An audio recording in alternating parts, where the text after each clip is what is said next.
ስማ ፈለው አታ አሰማም እንዴ ሰፈር የሚከራይ ቤት ታውቃለህ? ስታይ እንደለላ መስላለህ። ስማ እኔ በአንተ እድሜ አይደለም ለታላቄ ለታናሽ መልስ ሰጥቼ አላውቅም። አንኮላ እንዴ ምን ሆነ ነው በእናትህ? አሰማም እንዴ አታውም እንዴ መልሱን? ይሄ ልጅማ ያስታውቃል አያድግም። ቢሆንም ልጅ እንደዛ አይመትማ እንዴ አላሳደግከውም እኮ ዝም ብሎ ይመታል። እኔን አባቴ ዝም ብሎ አይደለ እንዴ በመደሻ እየኮረኮመ በፒንሳ እየቆነጠጠ ያሳደገኝ።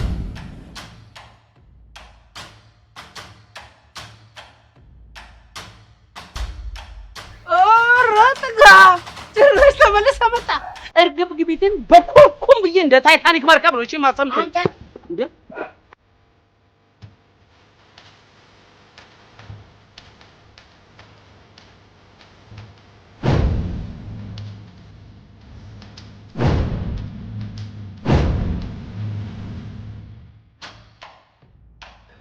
ልጁን እኮ ቤቱን አሳየን ብለን እየጠየቅን አምላክ ወይ